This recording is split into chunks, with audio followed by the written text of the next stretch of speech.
Eu não acredito. Não acredito, eu não acredito, eu não acredito. Eu não acredito. Eu não acredito. É só isso que você fala? Mas que é o resto do texto?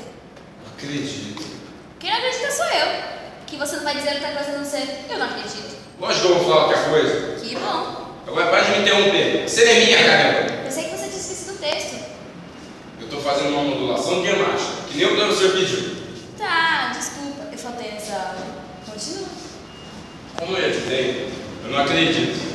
R$ 1.237,48. Uma grana preta. Eu não tenho, eu tô devendo, tenho que pagar hoje. Para vocês, até pode ser pouca grana, mas para mim, é uma fortuna. Fortuna? Eu ouvi essa palavra mesmo? Fortuna? E eu vou ser assaltado. Ô moço, já que você tá cheio da grana, por que não quer me dar uma moedinha, não? Olha, moço, deixa eu te dar uma moedinha. Se pior que você me der, R$ 1.237,48. Pode ser. Brincalhão, tudo demais. Ela não acredita em mim, mas eu não tenho uma moedinha, eu tô falido. Ah, meu nome é Ernesto. Meu pai gosta desse nome porque ele é honesto. Eu sempre fui, né? Mas a partir de agora eu vou ser mais um caloteiro, um SPC, Serado. Tá na mesma lista com o Maluf, o Lalau. E ainda por cima tem uma J na minha cola. Vou pegar uma mesmo.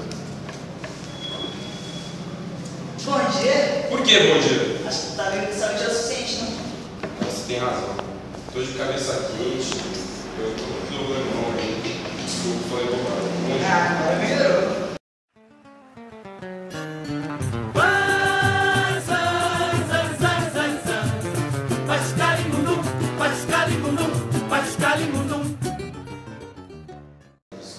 Você que quer, moça, que o nosso trabalho é muito difícil. Isso tá errado.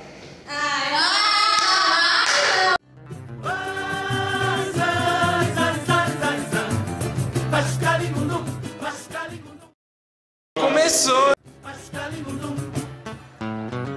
Não posso ficar nem mais um minuto com você. Sinto muito amor, mas não pode ser. Moro em Jaçanã.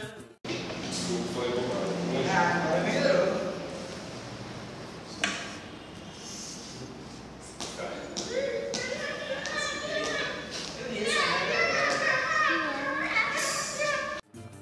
Se eu perder esse trem e sai agora às 11 horas.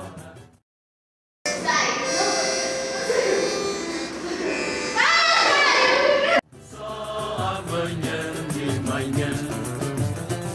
Não posso ficar